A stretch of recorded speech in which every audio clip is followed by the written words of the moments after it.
Existe un momento, en algún lugar de las horas silenciosas entre la medianoche y el amanecer, en el que levantas la vista al cielo y lo sientes. No son las estrellas en sí mismas. Has visto estrellas toda tu vida.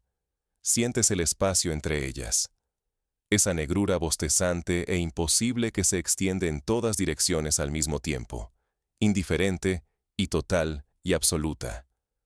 La mayoría de las personas miran hacia arriba, sienten un destello de algo que no pueden nombrar, y vuelven a entrar. Este guión trata sobre lo que sucede cuando no vuelves a entrar. Cuando te quedas ahí fuera mirando hasta que la pregunta se impone en tu mente. Quieras o no, no. ¿De dónde vino todo esto? Algo peor, algo que nunca debiste preguntar. ¿Y si todo lo que creemos saber sobre la respuesta está equivocado? Porque aquí está lo que te enseñaron en la escuela. Y aquí está lo que todos los documentales, todos los libros de texto, todas las exposiciones de museos han acordado calladamente contarte de la misma manera durante los últimos 70 años. El universo comenzó con el Big Bang. Hace aproximadamente 13.800 millones de años, todo lo que existe explotó hacia afuera desde un único punto de densidad infinita y temperatura infinita. El espacio mismo se expandió. El tiempo mismo comenzó. El cosmos se desplegó como una flor a partir de una semilla tan pequeña que hace que la palabra microscópica suene arrogante. Asentiste. Tenía cierto sentido, una historia de origen, un momento de creación, algo satisfactorio y completo, como la primera página de un libro muy largo. Excepto que los científicos ya no están seguros de que esa historia sea correcta. Tal vez no los trazos generales, pero los detalles, y en cosmología los detalles lo son todo, se están desmoronando de formas que nadie predijo y que nadie se siente del todo cómodo admitiendo. En la última década, los instrumentos que construimos para confirmar el Big Bang nos han entregado en cambio una lista de contradicciones tan profundas y tan persistentes que algunos de los físicos más respetados del planeta han empezado a usar en voz baja palabras como crisis, tensión y cambio de paradigma. Una medición de la rapidez con la que se expande el universo discrepa con otra medición de la rapidez con la que se expande el universo, y la brecha entre ellas no se cierra por más veces que se revisen los cálculos. La luz más antigua del universo, el fondo cósmico de microondas, el literal resplandor residual del propio Big Bang, contiene patrones que el modelo estándar de cosmología no puede explicar. Y el telescopio espacial, James Webb, que la humanidad lanzó a un costo y una esperanza enormes precisamente para ver más atrás en el tiempo que nunca antes, ya ha encontrado galaxias que no deberían existir. Galaxias demasiado grandes, demasiado maduras, demasiado completamente formadas para el lugar que ocupan en el tiempo. Galaxias que parecen haber crecido demasiado rápido, como si la propia infancia del universo hubiera ocurrido en una fracción del tiempo que nuestros modelos permiten. Piensa un momento en lo que eso significa. Construimos el telescopio espacial más potente de la historia de la humanidad. Lo apuntamos al mismísimo comienzo del tiempo. Y lo que nos mostró en su primer año de operación es que nuestra mejor teoría sobre cómo empezó todo podría estar incompleta de formas para las que aún no hemos encontrado el lenguaje para describirlas. Y hay algo casi gracioso en eso, si estás dispuesto a sentarte con la incomodidad el tiempo suficiente. No miramos al pasado profundo y encontramos confirmación. Encontramos un misterio con forma de galaxia, con forma de docenas de galaxias, con forma de un universo que aparentemente no leyó los mismos libros de texto que nosotros. Pero aquí está lo que hace que esto sea más que un simple rompecabezas académico. Aquí está la parte que debería mantenerte ahí fuera, mirando al cielo mucho después de que pretendías entrar. El Big Bang no es solo una teoría científica. Es la base de cómo entendemos el tiempo, la causalidad, el significado de la existencia y la pregunta de si algo, cualquier cosa, existió antes. Si está equivocada o incluso incompleta, entonces lo que entendemos sobre el origen de todo, incluyendo por qué hay algo en lugar de nada, incluyendo si el universo tuvo un comienzo en absoluto, está asentado sobre un terreno mucho más inestable que en cualquier momento del último siglo de física moderna. Lo que pensábamos que era una pregunta resuelta, podría ser la pregunta más abierta de toda la ciencia. Y apenas estamos empezando a entender cuán poco sabemos en realidad. Para entender por qué las grietas en nuestra comprensión del Big Bang se sienten tan significativas, tienes que volver al momento en que nació la teoría. Y para hacer eso, tienes que conocer a un hombre del que la mayoría de la gente nunca ha oído hablar, trabajando en un país que se reconstruía silenciosamente después de la devastación de la Primera Guerra Mundial, en una década en la que todo el universo conocido estaba a punto de volverse enormemente, humillantemente más grande. Su nombre era Georges Lemaitre. Era belga. Era sacerdote católico, y en 1927 hizo algo que Albert Einstein le dijo que era matemáticamente correcto y físicamente abominable. Lemaitre no era el científico arquetípico de la imaginación popular. Llevaba alzacuellos a las conferencias. Llevaba tanto un breviario como una copia de las ecuaciones de la relatividad general de Einstein, y parecía no encontrar ninguna contradicción entre ellos en absoluto. Había estudiado física en Cambridge bajo la tutela de Arthur Eddington, uno de los astrónomos más respetados de Gran Bretaña. Y había pasado tiempo en el Instituto Tecnológico de Massachusetts antes de regresar a Bélgica para ocupar una cátedra en la Universidad Católica de Lovaina. Por cualquier medida, era serio, riguroso y profundamente matemático. También estaba dispuesto a seguir una ecuación hacia algún lugar donde nadie más se había atrevido a seguirla aún. La relatividad general de Einstein, publicada en 1915, describía el universo como una tela de espacio-tiempo curvada y deformada por la masa y la energía. Era la descripción más completa de la gravedad jamás escrita, y fue espectacularmente confirmada en 1919, cuando Eddington observó la luz doblándose alrededor del Sol durante un eclipse solar exactamente como la teoría predecía. Einstein se volvió inmediatamente famoso, de una manera que muy pocos científicos llegan a serlo. Fue un nombre conocido en cuestión de meses, y la relatividad general se convirtió en el marco a través del cual los físicos serios entendían el cosmos. Pero había un problema con las ecuaciones de Einstein, y él mismo lo sabía. Cuando aplicabas la relatividad general al universo en su conjunto, las matemáticas no producían un universo estable y estático. Producían un universo que se estaba expandiendo o contrayendo. Einstein encontró esto tan filosóficamente repugnante, porque un universo con un comienzo implicaba incómodamente un creador, que insertó un factor de ajuste en sus propias ecuaciones. Lo llamó la constante cosmológica, una especie de contrapeso matemático diseñado para mantener el universo en su lugar. Más tarde describiría esto como el mayor error de su carrera. Lemaitre no insertó el factor de ajuste. Siguió las ecuaciones con honestidad. Y lo que le dijeron en 1927 fue que el universo se estaba expandiendo, no las estrellas moviéndose a través del espacio, sino el espacio mismo estirándose y llevando todo consigo como pasas en un pan que está subiendo. Publicó esta conclusión en una revista científica belga en francés, donde fue casi completamente ignorada.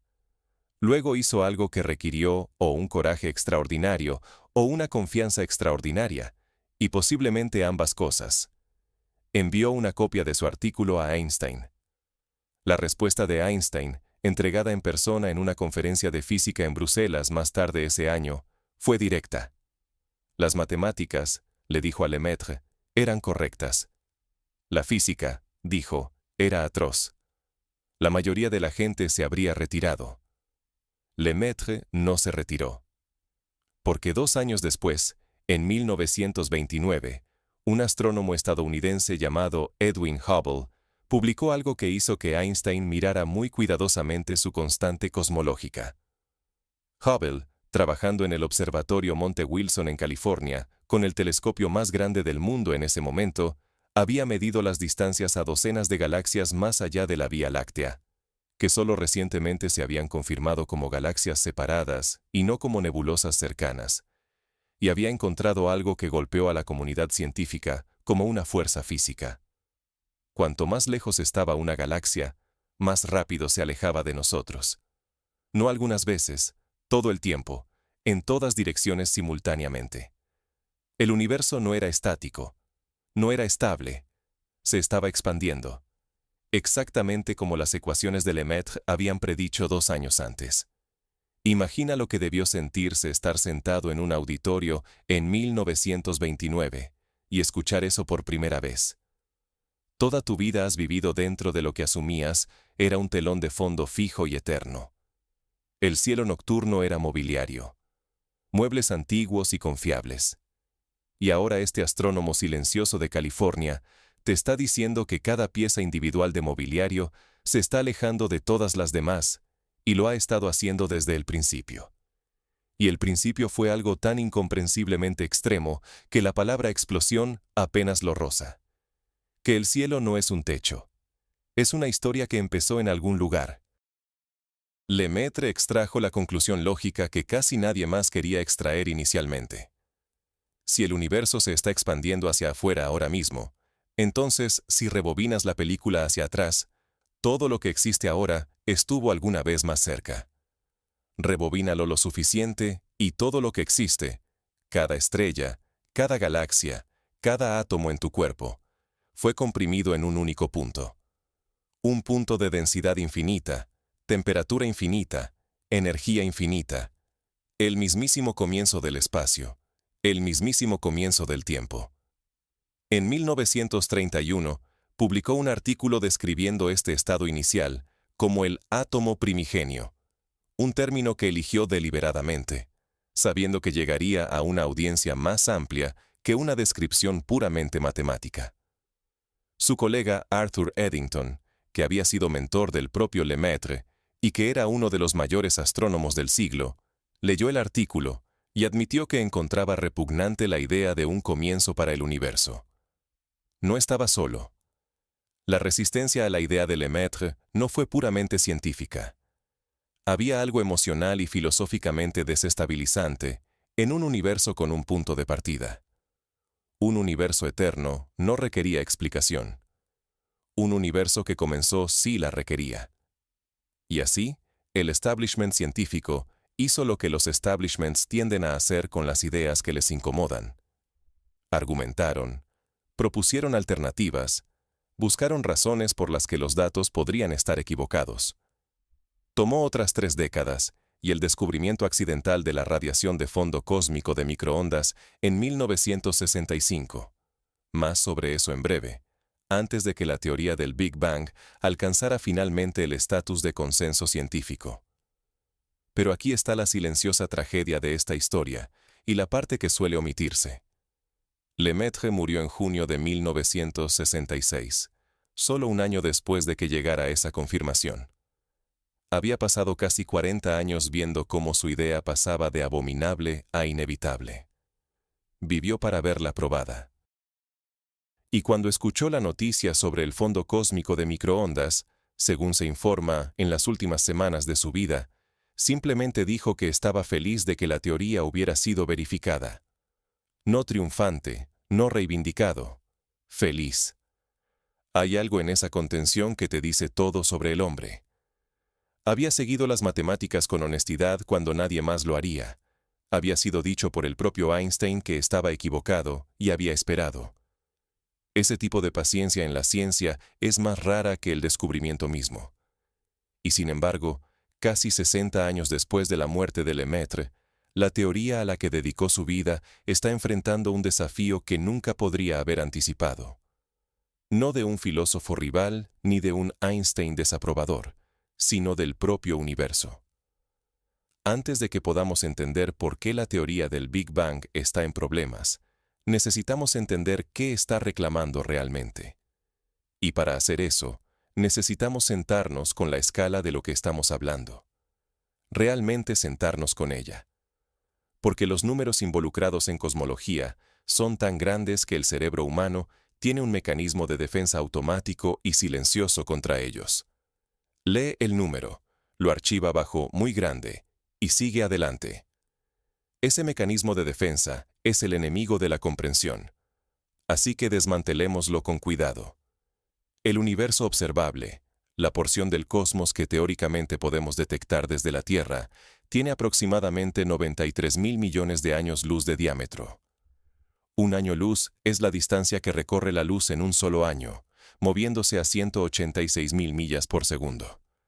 Si condujeras un coche a velocidad de autopista sin parar, sin dormir, sin desviarte ni una vez, te tomaría aproximadamente 37.000 años llegar al Sol. La estrella más cercana más allá de nuestro Sol, Próxima Centauri, te tomaría 37.000 millones de años llegar a esa misma velocidad. El universo observable a velocidad de autopista te tomaría algo en la región de un número tan grande que no tiene nombre útil ni significado práctico. El punto no es el número. El punto es que toda comparación de escala que te hayan dado alguna vez para el espacio ha sido necesariamente una subestimación. Nuestra propia galaxia, la Vía Láctea, contiene entre 100 y 400.000 millones de estrellas. Si cada persona viva en la Tierra hoy fuera preguntada para contar una estrella por segundo y todos los 8.000 millones contáramos simultáneamente sin pausa, aún nos tomaría más de 12 años solo contar las estrellas de nuestra propia galaxia. Y el universo observable contiene un estimado de 2 billones de galaxias. 2 billones. Si empezaras a contar galaxias en el momento mismo del Big Bang, hace 13.800 millones de años, contando una por segundo, aún tendrías más de 1,98 billones por contar hoy. Ahora hazlo más pequeño, mucho más pequeño. Porque la teoría del Big Bang te pide que tomes todo eso, cada una de esas 2 billones de galaxias, cada una de sus cientos de miles de millones de estrellas, cada planeta orbitando cada estrella, cada átomo en cada planeta y estrella y nube de gas y filamento cósmico, y lo comprimas en un punto más pequeño que un solo protón. No un punto del tamaño de una canica o una cabeza de alfiler o un grano de arena. Un punto más pequeño que el núcleo de un solo átomo. Ahí es donde las matemáticas del Big Bang colocan el origen de todo. Una singularidad, la llaman los físicos, que es otra forma de decir un lugar donde nuestras ecuaciones se derrumban por completo y dejan de dar respuestas útiles. En la primera fracción de segundo después de que esa singularidad comenzó a expandirse, y estamos hablando de escalas de tiempo tan cortas que la palabra fracción es casi cómicamente inadecuada, escalas medidas en unidades como el tiempo de Planck, que es 10 elevado a menos 43 segundos. La temperatura del universo era aproximadamente 10.000 millones de billones de grados. Para darte una idea de lo que eso significa, la superficie del Sol está a unos 5.500 grados Celsius. El núcleo del Sol alcanza unos 15 millones de grados. La temperatura del Big Bang en sus primeros momentos era 1 billón de billones de veces más caliente que el núcleo del Sol. Todo proceso físico conocido, toda partícula, toda fuerza, toda estructura que eventualmente se convertiría en materia, estaba comprimida en condiciones tan extremas que las leyes de la física tal como las entendemos hoy aún no aplicaban. En los primeros 3 minutos, y esto es genuinamente uno de los hechos más asombrosos de toda la ciencia, el universo ya había forjado los bloques básicos de casi toda la materia ordinaria que alguna vez existiría. Hidrógeno, helio, trazas de litio. Las reacciones nucleares que en una estrella toman millones de años completarse, ocurrieron en los primeros 3 minutos de la existencia del universo. Todo lo demás, cada átomo de carbono en tu cuerpo, cada átomo de hierro en tu sangre, cada molécula de oxígeno en tus pulmones, se hizo después dentro de las estrellas a lo largo de miles de millones de años. Pero el hidrógeno y el helio, que juntos representan aproximadamente el 98% de toda la materia ordinaria en el cosmos, vinieron de esos primeros 3 minutos. Después de unos 380.000 años, que en términos cósmicos es un parpadeo, pero que aún es más largo que la existencia de los humanos modernos en la Tierra. El universo se había enfriado lo suficiente como para que los electrones se combinaran con los núcleos atómicos y formaran los primeros átomos estables. Antes de ese momento, el universo era opaco, una densa niebla de plasma cargado a través de la cual La luz no podía viajar. En el momento en que se formaron esos primeros átomos, la niebla se despejó. La luz se derramó hacia afuera por primera vez. Esa luz todavía está viajando hoy, estirada y enfriada por 13.800 millones de años de expansión cósmica, hasta convertirse en radiación de microondas detectable en todas las direcciones del cielo simultáneamente. Es la luz más antigua del universo, el resplandor residual de la creación misma. Y crucialmente, es lo que confirmó la teoría del Big Bang en 1965. Y también es ahora una de las cosas que silenciosamente está causando problemas para ella. Aquí está la pregunta que la escala te obliga a hacer. Si el universo comenzó como un punto y se expandió durante 13.800 millones de años, ¿cómo puede tener 93.000 millones de años luz de diámetro? ¿No debería tener como máximo 13.800 millones de años luz de radio? La respuesta es que el espacio mismo se expandió, y en sus primeros momentos se expandió mucho más rápido que la velocidad de la luz. No materia moviéndose a través del espacio, sino el espacio mismo estirándose. La velocidad de la luz limita cuán rápido pueden moverse las cosas a través del espacio. No dice nada sobre cuán rápido puede crecer el espacio mismo. Y en la primera minúscula fracción de segundo, un periodo que los cosmólogos llaman inflación, el universo se expandió por un factor de al menos 10 elevado a 26. Tomando algo más pequeño que un protón y estirándolo aproximadamente al tamaño de un pomelo, en un momento casi incomprensiblemente breve. Ese periodo inflacionario es real, o al menos la evidencia sugiere fuertemente que ocurrió. ¿Pero qué lo causó? ¿Qué lo impulsó? ¿Qué lo encendió y qué lo apagó? Es una pregunta que está en el mismo corazón de por qué los físicos están actualmente tan inquietos. Porque la respuesta a esa pregunta, resulta, puede cambiar todo lo que pensamos saber sobre lo que vino antes. Construyamos esto desde cero, porque el Big Bang es una de esas teorías de las que casi todo el mundo ha oído hablar y casi nadie ha tenido explicada correctamente.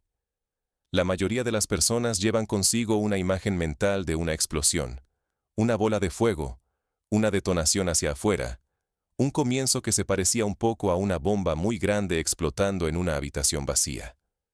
Esa imagen está equivocada en casi todos los aspectos. Y entender por qué está equivocada es el primer paso para entender por qué la teoría misma está ahora bajo presión. Comencemos con lo que el Big Bang no es. No fue una explosión en el espacio. No había espacio en el que explotar. El espacio no existía antes del Big Bang. O al menos nuestras matemáticas no nos dan ningún punto de apoyo sobre qué, si es que algo, existía antes. El Big Bang no fue una bola de fuego expandiéndose hacia afuera desde un punto central. Porque no había punto central. La expansión ocurrió en todas partes simultáneamente, en cada ubicación del espacio a la vez. Si pudieras viajar de regreso a un segundo después del Big Bang y mirar alrededor en todas direcciones, no verías un borde, una fuente, un lugar de donde vino todo. Verías el mismo universo denso, ardiente y en expansión en todas direcciones por igual. No hay centro en el Big Bang. No hay exterior. No hay lugar en el cosmos hoy al que puedas señalar y decir, ahí es donde empezó. Empezó en todas partes simultáneamente de una vez. Eso ya es una idea más extraña de lo que la mayoría de la gente maneja. Pero se pone más extraño. La física del Big Bang se divide en eras distintas, cada una definida por la temperatura del universo y los procesos físicos que esa temperatura permitía. Piensa en ello como las etapas de enfriamiento en una forja. Cuando el metal está al rojo blanco, sabes que es líquido e informe. A medida que se enfría, se vuelve maleable. Enfríalo más, y se endurece en una estructura fija. El universo temprano funcionó bajo el mismo principio, excepto que las transiciones no fueron entre estados físicos del metal. Fueron entre las fuerzas fundamentales de la naturaleza mismas. En el mismísimo comienzo, en el primer tiempo de Planck, esa unidad casi sin sentido de aproximadamente 10 elevado a menos 43 segundos, la temperatura y la densidad eran tan extremas que se cree que las cuatro fuerzas fundamentales de la naturaleza estaban unificadas en una sola fuerza: gravedad, electromagnetismo, la fuerza nuclear fuerte que mantiene unidos los núcleos atómicos y la fuerza nuclear débil que gobierna la desintegración radiactiva, todas una. No tenemos una física que pueda describir este estado. Nuestras mejores teorías de mecánica cuántica y relatividad general son ambas espectacularmente exitosas en sus propios dominios. Pero cuando intentas aplicarlas simultáneamente a las condiciones del universo muy temprano, producen sinsentidos. Se contradicen entre sí. Las matemáticas se rompen. Esto no es un inconveniente técnico menor. Es el mayor problema sin resolver en la física teórica, y significa que el mismísimo primer momento del Big Bang está actualmente genuinamente más allá de nuestra capacidad para describirlo. Después de ese primer momento imposible, el universo se enfrió rápidamente. Dentro de los primeros 10, elevado a menos 36 segundos, todavía un periodo casi inconcebiblemente breve, algo extraordinario ocurrió. La fuerza de la gravedad se separó de las otras tres fuerzas. Y luego, casi inmediatamente, ocurrió una transición de fase que los físicos llaman inflación. Aquí es donde la historia se vuelve tanto crucial como controvertida. La inflación fue propuesta en 1980 por el físico estadounidense Alan Guth y fue diseñada para resolver tres problemas específicos con el modelo estándar del Big Bang, que de otra manera eran profundamente embarazosos. Para entender por qué era necesaria, necesitas entender esos tres problemas porque son genuinamente desconcertantes. El primero se llama problema del horizonte. Mira el fondo cósmico de microondas. Esa luz antigua liberada 380.000 años después del Big Bang, en dos direcciones opuestas en el cielo. Mide su temperatura en un lado. Mide su temperatura en el otro lado. Estás midiendo regiones del espacio que en el momento en que se liberó esa luz, estaban tan lejos una de la otra que nunca podrían haber estado en contacto entre sí. La luz simplemente no había tenido tiempo suficiente para viajar entre ellas. Y sin embargo, la temperatura en ambos lados es idéntica dentro de una parte en 100.000. ¿Cómo pueden dos regiones que nunca han interactuado estar a la temperatura exacta misma? Es como encontrar que dos aldeas aisladas en lados opuestos del mundo, sin ningún contacto, hayan desarrollado independientemente el mismo dialecto preciso. La coincidencia pone a prueba la creencia. El segundo problema se llama problema de la planitud. La relatividad general nos dice que la geometría del universo, si el espacio se curva sobre sí mismo como la superficie de una esfera, se curva hacia afuera como una silla de montar, o yace perfectamente plano como un plano infinito. Depende de la densidad de materia y energía que contiene. Las mediciones de la geometría del universo sugieren que es plano con una precisión extraordinaria. La densidad del universo está casi exactamente en el valor crítico que produce planitud. Pero en las matemáticas del Big Bang, un universo que comienza incluso ligeramente desviado de la planitud perfecta se vuelve rápidamente más y más curvado a medida que se expande. Para que el universo sea tan plano como lo observamos hoy, la densidad en el primer segundo del Big Bang habría tenido que estar ajustada a la planitud con una precisión de aproximadamente una parte en 10 elevado a 60. Eso no es una coincidencia. Ese es un número que exige una explicación. El tercer problema es el monopolo magnético, que es menos intuitivo, pero igualmente preocupante. Ciertas teorías de física de partículas predicen que las temperaturas extremas del universo temprano deberían haber producido un número enorme de partículas, llamadas monopolos magnéticos. Esencialmente, polos norte o sur, aislados de un imán sin el polo opuesto correspondiente. Nunca hemos detectado ni uno solo. El universo parece contener ninguno o casi ninguno de algo que la física del Big Bang dice que debería estar en todas partes. La inflación de Alan Guth resolvió los tres problemas de un solo golpe, y la elegancia de esa solución es por qué ha permanecido como el marco principal desde entonces. La idea es esta. En la primera minúscula fracción de segundo, el universo sufrió un período de expansión exponencial tan rápido que cualquier irregularidad en la densidad fue suavizada, explicando la planitud. La región del espacio que se convertiría en el universo observable era tan pequeña antes de la inflación que tuvo tiempo de alcanzar el equilibrio térmico, explicando la temperatura uniforme. Y la violenta expansión diluyó cualquier monopolo magnético a una densidad esencialmente cero, explicando su ausencia. La inflación toma un universo temprano profundamente desigual y complicado y lo alisa, produciendo la uniformidad a gran escala que realmente observamos. ¿Pero qué causó la inflación? Aquí es donde la elegancia comienza a deshilacharse ligeramente en los bordes. La hipótesis principal es un campo hipotético llamado campo inflatón. Una forma de energía que llenó el espacio en los primeros momentos, impulsando la expansión y luego decaído, liberando su energía como las partículas y radiación del Big Bang caliente. Piensa en ello como una bola sentada en la cima de una colina. Mientras está en la cima, tiene energía potencial. A medida que rueda hacia abajo, esa energía se convierte en movimiento cinético. El campo inflatón en esta analogía comenzó en la cima de una colina de energía y eventualmente rodó hacia abajo, terminando la inflación y produciendo todo lo que llamamos el Big Bang. El universo en el que vivimos es, en esta imagen, esencialmente los escombros del final de la inflación.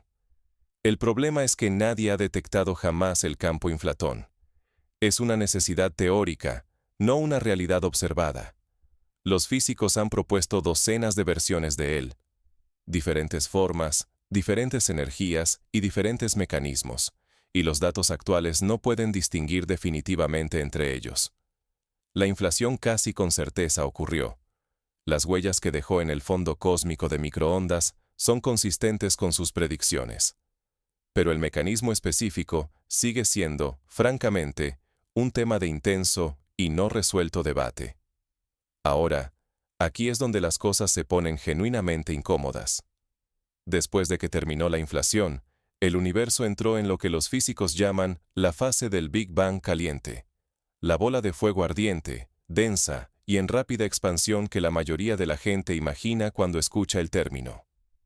En el primer segundo, las temperaturas eran lo suficientemente altas como para que materia y antimateria se crearan y destruyeran continuamente en igual medida. Cada partícula de materia tenía una partícula de antimateria correspondiente. Cuando se encontraban, se aniquilaban mutuamente y producían energía pura. Esto debería haber resultado en un universo que contuviera nada más que luz. Sin materia, sin átomos, sin estrellas, sin galaxias, solo radiación. Y sin embargo aquí estamos. Algo en el universo más temprano produjo una diminuta asimetría entre materia y antimateria. Por cada 1.000 millones de pares de partículas que se aniquilaron mutuamente, quedó una partícula extra de materia. Una en 1.000 millones. Ese diminuto desequilibrio es por lo que existe un universo físico en absoluto. Cada átomo en tu cuerpo, cada planeta, cada estrella existe gracias a una asimetría de 1 en 1.000 millones en el primer segundo del tiempo. No sabemos qué lo causó. Esto se llama el problema de la bariogénesis, y es uno de los genuinos misterios sin resolver de la física moderna. Después de los primeros 3 minutos, como se estableció antes, el universo había producido su hidrógeno y helio a través de un proceso llamado nucleosíntesis del Big Bang. Durante los siguientes 380.000 años, el universo fue esencialmente un plasma opaco, demasiado caliente y denso para que se formaran átomos, demasiado brillante para que la luz viajara libremente. Luego, a medida que las temperaturas bajaron por debajo de unos 3.000 grados Celsius, los electrones y núcleos se combinaron por primera vez, el universo se volvió transparente. Ese momento de primera luz es lo que detectamos hoy como la radiación de fondo cósmico de microondas, la señal observable más antigua en el cosmos. Pero la historia no termina ahí, porque el fondo cósmico de microondas, cuando se examina en detalle fino, revela algo extraordinario y algo preocupante simultáneamente. La parte extraordinaria es que es casi perfectamente uniforme, exactamente lo que predijo la inflación. La parte preocupante es que las pequeñas variaciones de temperatura a través del cielo, las fluctuaciones cuánticas que la inflación estiró a escalas cósmicas y que sembraron la formación de cada galaxia y cada estructura que vemos hoy, no coinciden del todo con las predicciones de los modelos inflacionarios más simples, tan precisamente como los cosmólogos esperaban. Algunos de los patrones están ahí. Otros están sutilmente, persistentemente desviados, no dramáticamente equivocados, pero no del todo correctos. Y luego en la década de 1990 ocurrió algo que nadie predijo en absoluto, y que reescribió completamente la imagen estándar de la historia del universo. Astrónomos que estudiaban supernovas distantes, usándolas como velas estándar para medir distancias cósmicas, descubrieron que la expansión del universo no se está desacelerando. Se está acelerando. El universo no solo se está expandiendo. Se está acelerando. Algo está empujando el espacio aparte más y más rápido con cada momento que pasa. Y es completamente invisible e indetectable por cualquier instrumento que poseamos actualmente, y completamente inexplicado por cualquier teoría que tengamos actualmente. Lo llamamos energía oscura porque necesitábamos llamarlo de alguna manera. Constituye aproximadamente el 68% de todo lo que existe. No tenemos idea de qué es. Añade a eso la materia oscura, una forma de materia que no interactúa con la luz, pero cuya influencia gravitacional es detectable en la rotación de las galaxias y en la curvatura de la luz. Y llegas a una conclusión genuinamente humillante. La materia ordinaria que compone estrellas, planetas, nubes de gas y todo ser vivo que alguna vez ha existido, representa aproximadamente el 5% del contenido total del universo. El otro 95% es materia oscura o energía oscura, ninguna de las cuales podemos observar, identificar o explicar directamente con ninguna teoría que tengamos actualmente. La teoría del Big Bang, en su forma estándar, no explica completamente ninguna de ellas. Las absorbe como ingredientes necesarios sin explicar su origen. Y eso no es una nota al pie menor. Eso es la mayoría del universo colgando sin respuesta. Aquí está el problema central e inevitable al estudiar el Big Bang. No puedes verlo. No porque nuestros telescopios no sean lo suficientemente potentes, aunque eso también es cierto, sino porque hay un muro físico incorporado en la tela misma del universo que impide cualquier observación directa de los primeros 380.000 años de la historia cósmica. Ese muro tiene un nombre. Se llama la superficie de última dispersión, y es el momento en que el universo se volvió transparente y la luz pudo viajar libremente por primera vez. Todo lo que ocurrió antes de ese momento está, en el sentido físico más literal, oculto para nosotros. El universo antes de 380.000 años era opaco. Los fotones, las partículas de luz que existían entonces, eran constantemente absorbidos y reemitidos por el denso plasma. Nunca viajaron libremente. No dejaron ningún registro que podamos leer con ningún telescopio que detecte luz, porque no había luz viajando libremente para detectar. El fondo cósmico de microondas es lo más atrás que la observación electromagnética puede llevarnos. Es el muro en el borde del universo visible en el tiempo en lugar del espacio. Mira detrás de él, y no estás mirando señales débiles. Estás mirando nada porque nada de la clase que podemos detectar actualmente escapó de esa era. Lo que sea que ocurrió en esos primeros 380.000 años, lo que sea que impulsó la inflación, lo que sea que causó la asimetría materia-antimateria, lo que sea que dio a luz al campo inflatón, y luego lo destruyó. Todo ocurrió detrás de una cortina que actualmente no poseemos las herramientas para descorrer. Hay una ventana teórica a través de ella. Las ondas gravitacionales, ondulaciones en el espacio-tiempo mismo, detectadas directamente por primera vez en 2015 por el Observatorio LIGO, no son radiación electromagnética. No interactúan con la materia de la manera que lo hace la luz. En principio, Las ondas gravitacionales producidas en los primeros momentos del universo, incluso antes de la superficie de última dispersión, deberían haber propagado libremente a través del plasma primordial y deberían ser detectables hoy como un tenue zumbido de fondo de distorsión del espacio-tiempo. Los cosmólogos llaman a esto el fondo de ondas gravitacionales primordiales, y detectarlo sería, sin exageración, uno de los logros científicos más significativos en la historia de la humanidad. Nos daría una ventana observacional directa al período inflacionario mismo. No lo hemos detectado. Tenemos límites superiores en su intensidad que pueden tensionar algunos modelos inflacionarios y descartar otros. Pero la señal misma, si existe a un nivel detectable, está enterrada bajo otras fuentes de ruido de ondas gravitacionales y está más allá de la sensibilidad de cualquier instrumento que opere actualmente. El Observatorio de Ondas Gravitacionales, basado en el espacio planificado, LISA, que la Agencia Espacial Europea está desarrollando para su lanzamiento en la década de 2030, puede comenzar a sondear algo de este territorio. La palabra clave ahí es puede. No está garantizado. La señal puede ser demasiado débil o puede no existir en una forma detectable, incluso por LISA. En este aspecto particular, estamos construyendo instrumentos y esperando que el universo coopere. Luego está la tensión de Hubble. Arguablemente, la crisis más discutida en la cosmología contemporánea y una que se ha negado a desaparecer, a pesar de una década de esfuerzo. La tensión es esta. Cuando mides la tasa actual de expansión cósmica, conocida como la constante de Hubble, usando el fondo cósmico de microondas y el modelo estándar de cosmología, obtienes un valor. Cuando mides la misma tasa usando mediciones locales de distancia, estrellas variables cefeidas, supernovas de tipo 1A y otros marcadores de distancia astronómicos, obtienes un valor diferente, no ligeramente diferente, sino significativamente, obstinadamente, persistentemente diferente. Las dos mediciones discrepan en aproximadamente 8 a 9%, y esa brecha no se ha estrechado a medida que los datos han mejorado. Si acaso, se ha vuelto más pronunciada. En la ciencia, cuando dos métodos independientes de medir lo mismo dan respuestas diferentes, una de tres cosas es cierta.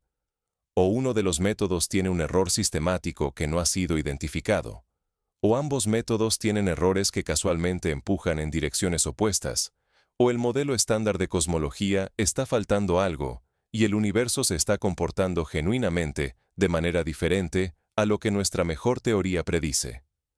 Los cosmólogos han pasado años tratando de encontrar el error de medición, han revisado los cálculos, han comparado los instrumentos, han usado diferentes métodos de calibración y diferentes conjuntos de datos. La tensión persiste. Un número creciente de físicos ahora está tomando en serio la tercera opción, que el modelo estándar está incompleto de una manera que la tensión de Hubble está revelando. Y luego está el telescopio espacial James Webb, que se suponía que ayudaría a resolver estas preguntas y que, en cambio, con la ironía cósmica característica, las ha profundizado. Webb fue diseñado en parte para observar las primeras galaxias, las estructuras más tempranas que se formaron después del Big Bang, y comparar sus propiedades con las predicciones del modelo cosmológico estándar. Lo que encontró, comenzando con sus primeras imágenes de campo profundo en 2022, fueron galaxias a distancias extraordinarias que eran mucho más masivas, mucho más evolucionadas químicamente y mucho más estructuralmente maduras de lo que el modelo estándar predijo que deberían ser. Estas no son anomalías marginales. Algunas de las galaxias que Webb ha identificado en sus primeros 2 años de operación parecen contener tanta masa estelar como la Vía Láctea, que tomó miles de millones de años acumular. Y sin embargo, existen en un momento en que el universo tenía solo unos pocos cientos de millones de años. El modelo estándar no las acomoda fácilmente. Los modelos de formación de galaxias construidos sobre el marco del Big Bang predicen que las galaxias tempranas deberían ser pequeñas, irregulares y relativamente primitivas. El universo aún no había tenido tiempo de construir nada más grande. Y sin embargo, ahí están, completamente formadas, enormes, antiguas, antes de que deberían haber sido lo suficientemente viejas para comenzar. Algunos físicos argumentan que estas observaciones pueden ser acomodadas dentro del marco existente con suposiciones revisadas sobre tasas de formación estelar o historias de fusión de galaxias. Otros están menos cómodos, y un pequeño pero creciente número está comenzando a hacer la pregunta que nadie en la cosmología convencional disfruta hacer en voz alta. ¿Y si la línea de tiempo está equivocada? Hagamos un viaje, no a través del espacio, aunque pasaremos por mucho de él. Este es un viaje a través de las ideas competidoras que ahora están presionando contra las paredes del modelo estándar del Big Bang. Las teorías, los descubrimientos, las revoluciones silenciosas que están ocurriendo en la frontera de la cosmología en este momento. Nos moveremos teoría por teoría, descubrimiento por descubrimiento, y al final entenderás por qué algunos de los científicos más cuidadosos y rigurosos de la Tierra están considerando ideas que habrían parecido ciencia ficción hace 20 años. Comencemos con lo que inició la inquietud moderna. Es 1998 y dos equipos independientes de astrónomos, uno liderado por Saul Perlmutter en el Laboratorio Nacional Lawrence Berkeley, el otro por Brian Schmidt y Adam Rees en el equipo de búsqueda de supernovas de alto redshift. Están haciendo lo mismo. Están midiendo las distancias a supernovas de tipo 1A, una clase específica de explosiones estelares tan consistentes en su brillo que los astrónomos las usan como reglas cósmicas. La lógica es directa. Sabes cuán brillante debería ser la explosión, así que cuán tenue aparece te dice cuán lejos está. Ambos equipos esperaban encontrar que la expansión del universo se estaba desacelerando. La gravedad, después de todo, atrae las cosas juntas. El Big Bang envió todo volando hacia afuera, pero la gravedad debería haber actuado como freno, desacelerando gradualmente la expansión a lo largo de miles de millones de años. Lo que ambos equipos encontraron, en cambio, fue que el universo no se estaba desacelerando, se estaba acelerando. Las supernovas eran más tenues de lo esperado, lo que significa que estaban más lejos de lo que deberían estar si la expansión se estuviera desacelerando. El espacio no estaba navegando, se estaba acelerando. Perlmutter, Schmidt y Rees ganaron el Premio Nobel de Física en 2011 por este descubrimiento. Pero el premio no pudo responder la pregunta que creó el descubrimiento. ¿Qué está causando la aceleración? Sea lo que sea, no es materia, ni ordinaria, ni oscura. No es radiación. Es algo que actúa en directa oposición a la gravedad en las escalas más grandes, no atrayendo el espacio juntos, sino empujándolo aparte cada vez más fuertemente con cada era que pasa. La energía oscura, como se le llamó, no es una teoría. Es un marcador de nuestra ignorancia, una etiqueta en una caja que no podemos abrir. Ahora aquí es donde el viaje toma su primer giro inesperado. Porque la energía oscura no llegó a la cosmología sin precedentes. La constante cosmológica de Einstein, ese factor de ajuste que insertó en sus ecuaciones y luego llamó su mayor error, es matemáticamente completamente consistente con la energía oscura. La constante cosmológica representa una forma de energía inherente al espacio vacío mismo. Una densidad constante de energía que no se diluye a medida que el universo se expande. En la teoría de campos cuánticos, el espacio vacío no está realmente vacío.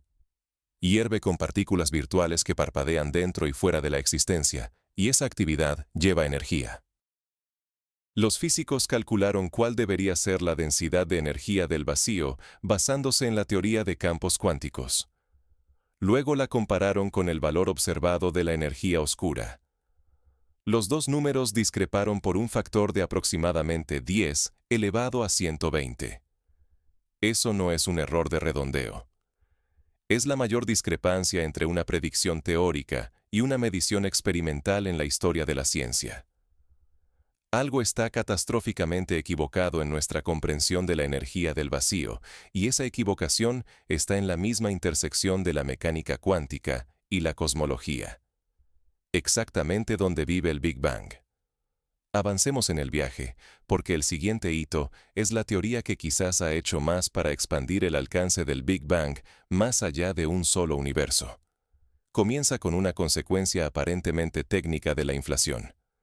Cuando Alan Guth propuso la inflación en 1980, una de sus primeras refinaciones fue la realización de que la mecánica cuántica introduce aleatoriedad en el campo inflatón. El campo no decae uniformemente en todas partes a la vez. Diferentes regiones del espacio dejan de inflarse en diferentes momentos, como burbujas formándose en un líquido hirviendo. Y crucialmente, en algunas regiones las fluctuaciones cuánticas pueden empujar el campo de vuelta a su colina de energía, incluso mientras intenta rodar hacia abajo, causando que la inflación en esa región continúe indefinidamente. Si esto es correcto, y las matemáticas de la inflación hacen que sea muy difícil evitarlo, entonces la inflación no termina globalmente. Termina localmente en parches, cada uno de los cuales se convierte en un universo en expansión separado. Una burbuja de espacio-tiempo desconectada de todas las demás. Mientras tanto, el espacio entre las burbujas continúa inflándose para siempre, generando nuevas burbujas sin fin. Esto es la inflación eterna. Y su implicación es el multiverso, no como metáfora o especulación filosófica, sino como consecuencia matemática directa de la explicación más exitosa para la estructura a gran escala de nuestro universo. Nuestro Big Bang en esta imagen no fue el comienzo de todo. Fue el momento en que nuestra burbuja particular de inflación terminó y nuestro universo particular nació. Un número desconocido y posiblemente infinito de otros universos puede existir en el mismo mar inflacionario, cada uno con sus propias constantes físicas, sus propias leyes, su propia historia. Algunos pueden ser hospitalarios para la materia, algunos pueden no tener siquiera átomos estables, y ninguno de ellos será jamás observable desde dentro del nuestro, porque el espacio entre universos burbuja se expande más rápido que la luz, y ninguna señal puede cruzarlo.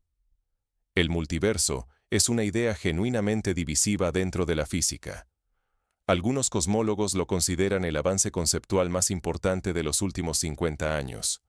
Otros, incluidos algunos físicos profundamente serios, lo miran con horror apenas disimulado, argumentando que una teoría que no puede hacer predicciones comprobables sobre otros universos no es ciencia, sino metafísica.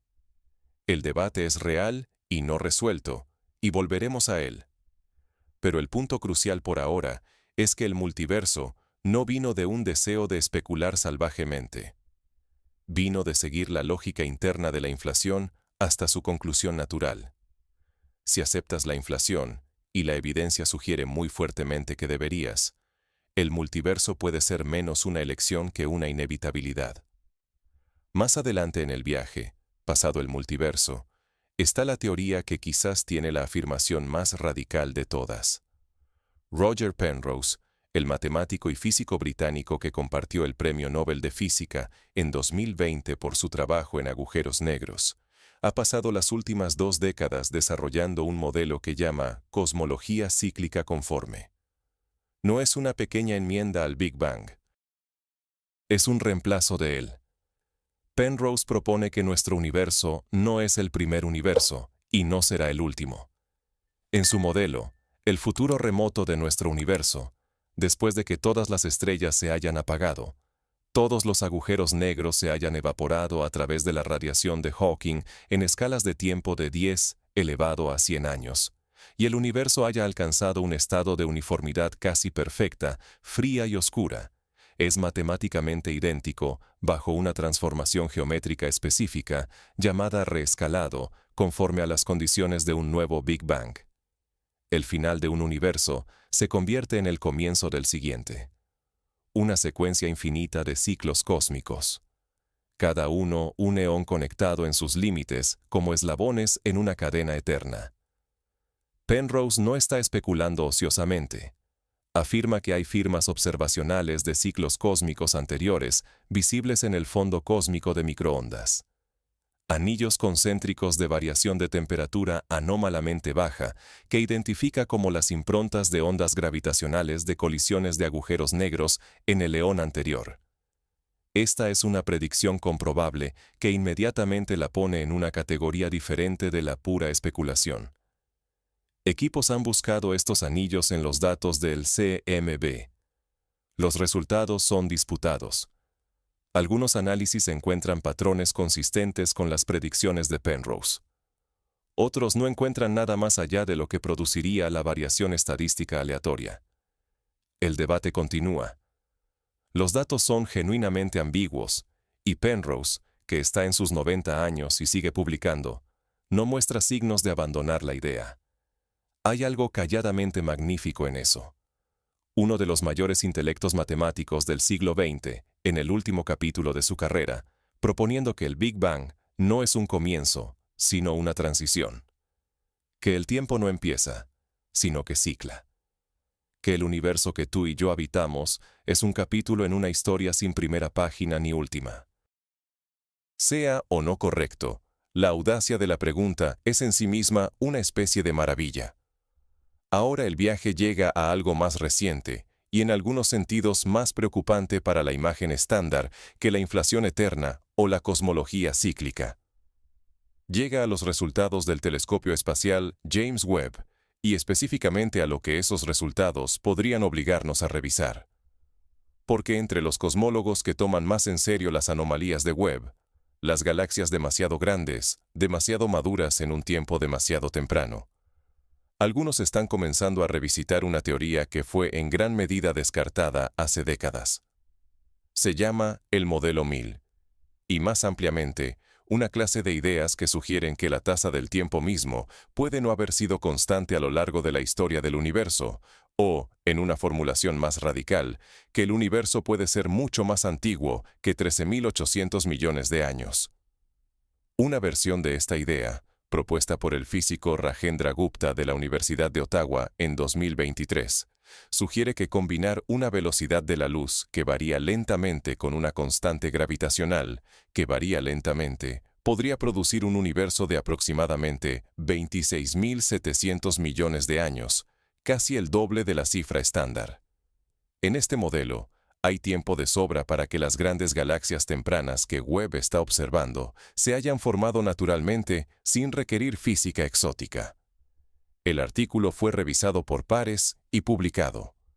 Generó una discusión significativa y una crítica significativa en proporciones aproximadamente iguales.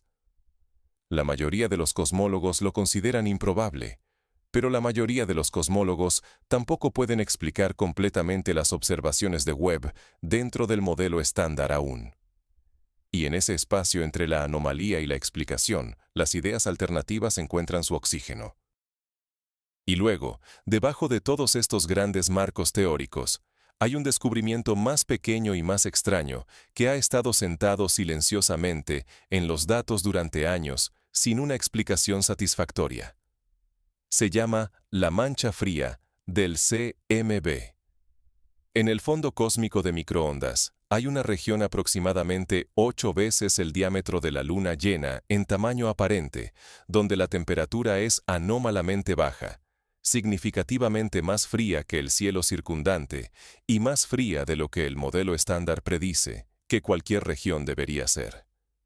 Una explicación es que es una fluctuación estadística, un accidente de probabilidad en un campo de otra manera aleatorio. Otra es que es la impronta de un supervacío, una región enorme del espacio que contiene mucho menos materia que el promedio, lo que desviaría los fotones que pasan a través de ella a través de un mecanismo llamado efecto Sachs-Wolf integrado. Pero una tercera explicación, avanzada seriamente por algunos físicos, es que es la magulladura dejada por una colisión entre nuestro universo y otro universo burbuja en el mar inflacionario. Una cicatriz literal en el cielo de un momento en que dos universos separados se tocaron. No sabemos cuál explicación es correcta. La mancha fría sigue siendo anómala, sin explicación, y calladamente presente en cada mapa del universo temprano que producimos. Es el tipo de detalle que una comunidad científica menos honesta podría tapar. En cambio, los cosmólogos siguen midiéndola, siguen publicando artículos sobre ella y siguen sin poder hacerla desaparecer. Ese es el viaje hasta ahora. Desde la aceleración de la expansión cósmica hasta la inflación eterna, pasando por la cosmología cíclica, las anomalías de Webb y una mancha fría en el mapa más antiguo que existe. Cada parada en esta ruta representa un lugar donde el modelo estándar del Big Bang falla en predecir lo que observamos o requiere un ingrediente adicional no confirmado para sobrevivir. Algunas de estas brechas pueden cerrarse. Nuevos datos, nuevos instrumentos, nuevas intuiciones matemáticas pueden resolverlas limpiamente dentro del marco existente. Pero tomadas en conjunto, describen una imagen de la cosmología que se parece menos a una ciencia asentada y más a una vasta habitación a media luz, llena de formas que solo podemos ver parcialmente y haciendo preguntas que solo podemos oír parcialmente. Aquí está la historia que nadie en cosmología quiere contar en fiestas, porque tiende a detener la conversación en seco. Después de 100 años de ciencia cosmológica moderna, después de Einstein y Lemaitre, y Hubble, y Perlmutter, después del descubrimiento del fondo cósmico de microondas y la detección de ondas gravitacionales y el lanzamiento del telescopio espacial más potente jamás construido, después de todo ese esfuerzo acumulado y brillantez y comprensión ganada con tanto esfuerzo, aquí está la fracción precisa del universo que nuestra mejor, más completa, más rigurosamente probada teoría de todo explica realmente. 5%. Materia ordinaria. Los átomos, las moléculas, las estrellas, los planetas, los océanos, las personas representan el 5% de lo que existe. El otro 95% es materia oscura y energía oscura.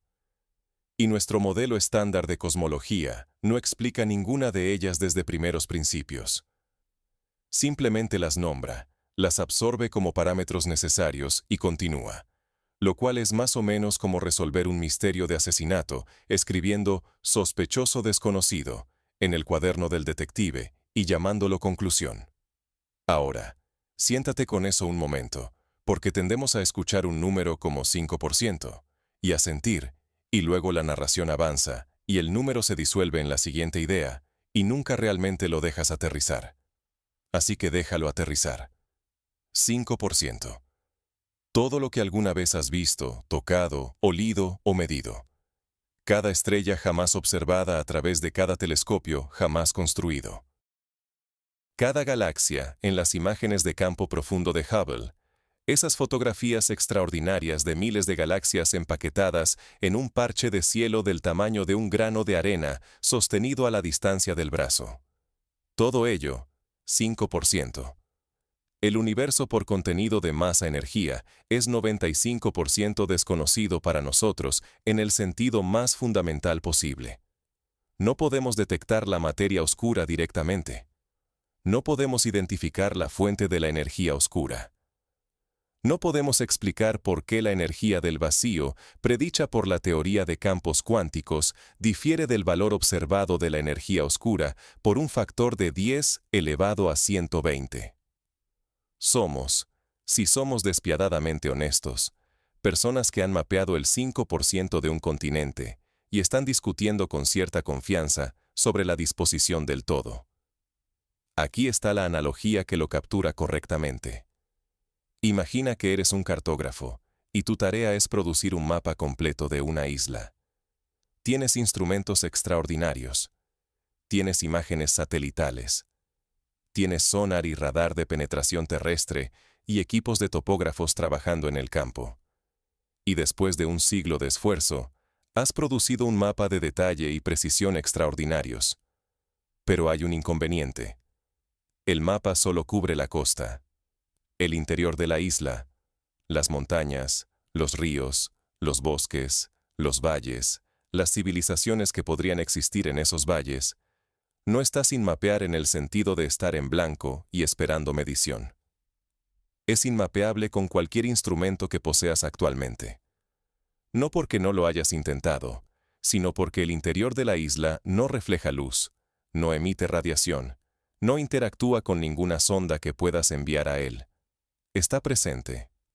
Puedes medir su efecto gravitacional en la forma de la costa, pero está constitucionalmente, físicamente fuera del alcance de las herramientas que produjeron tu hermoso mapa costero detallado.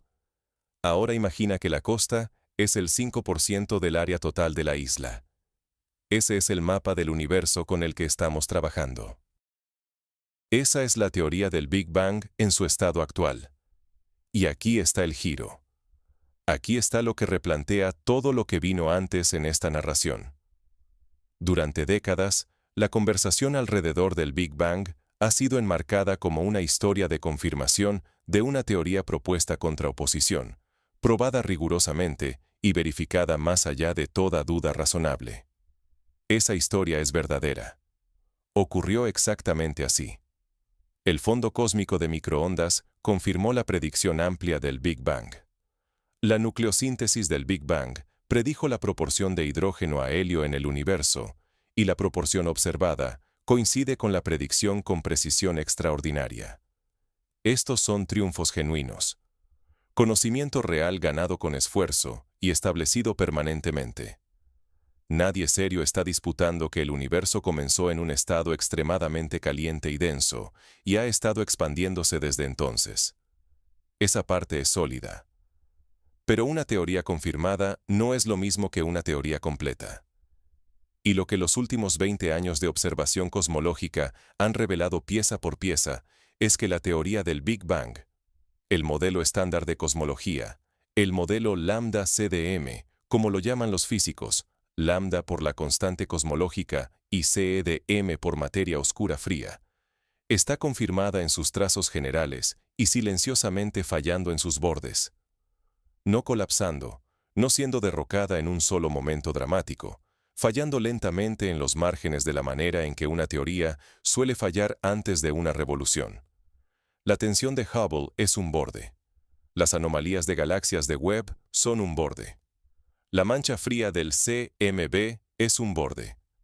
La inexplicabilidad de la energía oscura no es un borde.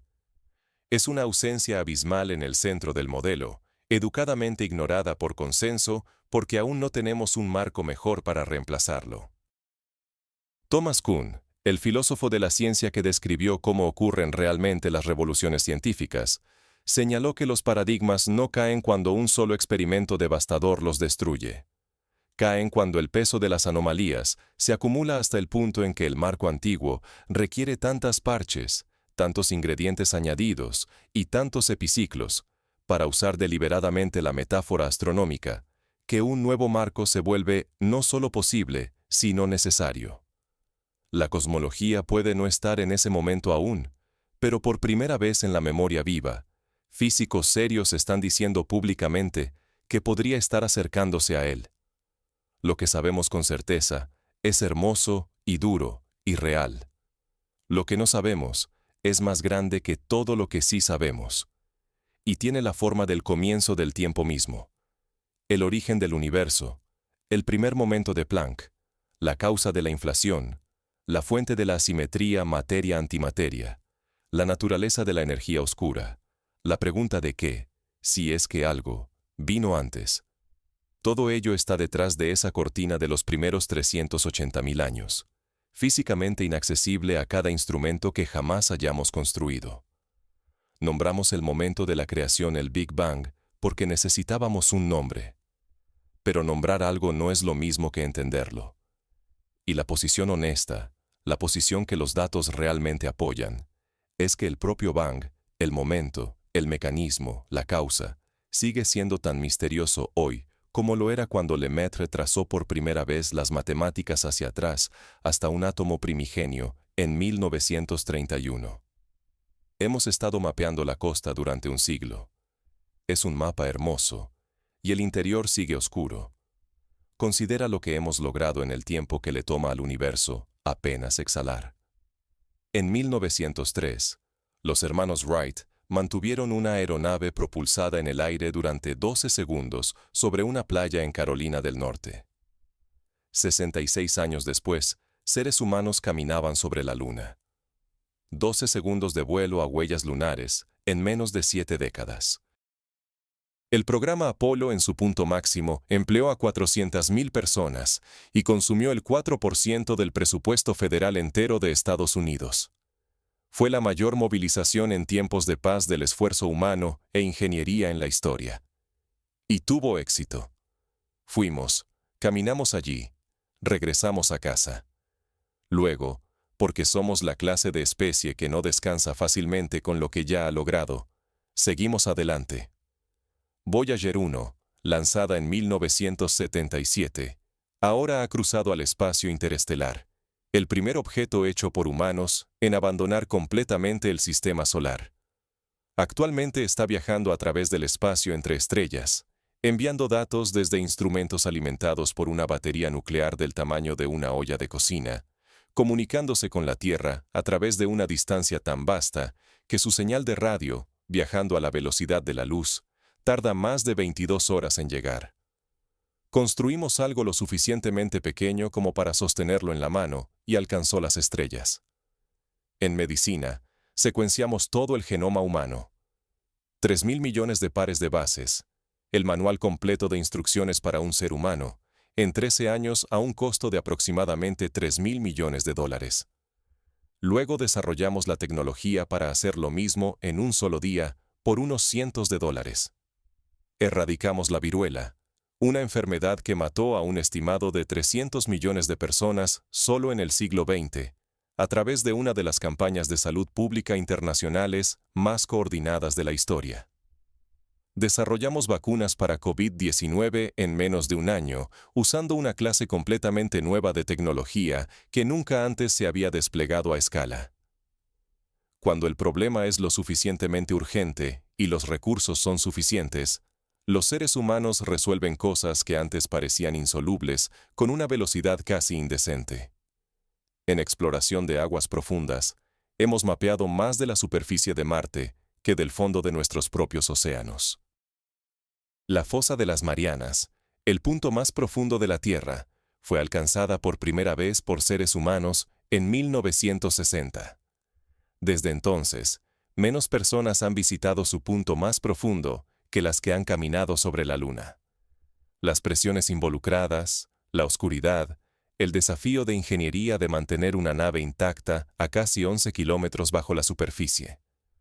Todo ello ha convertido al océano profundo en una de las últimas fronteras genuinamente inexploradas en este planeta.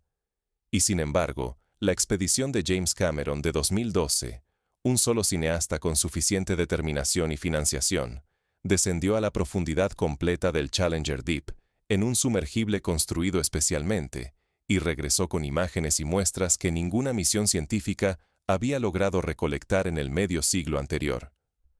Una persona, 12 kilómetros abajo, de vuelta antes de la cena. El punto de estas comparaciones no es felicitarnos. Es ilustrar que cuando la humanidad decide que algo importa lo suficiente, la distancia entre la ignorancia y la comprensión tiene la costumbre de colapsar mucho más rápido de lo que nadie predijo. La brecha entre 12 segundos de vuelo y huellas en la Luna fue de 66 años. La brecha entre el descubrimiento del fondo cósmico de microondas y el telescopio espacial James Webb fue de 57 años. Ya estamos en movimiento. Ya estamos construyendo los instrumentos que sondearán el fondo de ondas gravitacionales primordiales, que pueden detectar la firma de la inflación misma, que pueden resolver la tensión de Hubble o profundizarla en una crisis innegable que obligue a la existencia de un nuevo marco. LISA se lanzará en la década de 2030. Observatorios de próxima generación del CMB están en desarrollo. El Observatorio Vera Rubin en Chile, ahora operativo, levantará un mapa del cielo sur con una combinación sin precedentes de profundidad y amplitud, mapeando la influencia de la materia oscura a través de miles de millones de años luz de estructura cósmica. Las respuestas aún no están aquí, pero las preguntas nunca han estado mejor formuladas y las herramientas para abordarlas nunca han estado más cerca de ser suficientes. ¿Qué significaría realmente resolver esto? Correr la cortina sobre los primeros 380.000 años. Identificar el campo inflatón, entender qué es la energía oscura y por qué tiene el valor que tiene. Saber si el multiverso es real o un hermoso accidente matemático. Significaría entender no solo cómo comenzó el universo, sino si tuvo que comenzar de esta manera en absoluto. Si las constantes de la naturaleza, la fuerza de la gravedad, la masa del electrón, la velocidad de la luz, son fijas y necesarias o arbitrarias y locales, las configuraciones particulares de nuestra burbuja particular en un mar inflacionario infinito. Significaría saber si las condiciones para la vida son inevitables, inscritas en la estructura de cualquier universo que se forme, o si somos un accidente improbable en un cosmos que casi con certeza no produjo a nadie más para preguntarse al respecto. Esa pregunta, la pregunta de si estamos solos, no solo en nuestra galaxia, sino en el sentido más profundo, solos como un tipo de universo que genera mentes, puede descansar finalmente en lo que aprendamos sobre el Big Bang. Porque si el multiverso es real, si las constantes de la naturaleza varían entre universos, entonces, el hecho de que existamos en un universo donde se forman estrellas, y los átomos son estables, y la vida es posible, nos dice algo profundo y vertiginoso sobre la naturaleza misma de la existencia. Y si el multiverso no es real, si solo hay un universo con un conjunto de constantes, y esas constantes casualmente permiten todo lo que vemos, entonces el ajuste fino de esas constantes exige una explicación que aún no tenemos, y que tal vez nunca encontremos. Georges Lemaitre se sentó en un auditorio en 1927 y siguió una ecuación hasta una conclusión que incluso Einstein llamó abominable. La siguió de todos modos. Tenía razón.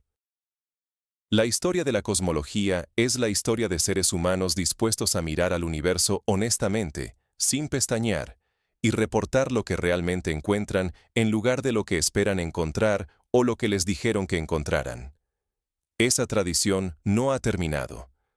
Ni siquiera está cerca de terminar. Estamos de pie al borde de lo que sabemos, mirando hacia el 95% de la realidad que permanece sin nombre, sin medir y sin explicación. Y la respuesta honesta a eso, la única respuesta digna de la tradición que Lemaitre comenzó, no es ansiedad, es hambre. El universo ha estado esperando 13.800 millones de años para ser entendido. Nosotros hemos estado en ello durante aproximadamente un siglo. Somos, por cualquier medida razonable, apenas comenzando.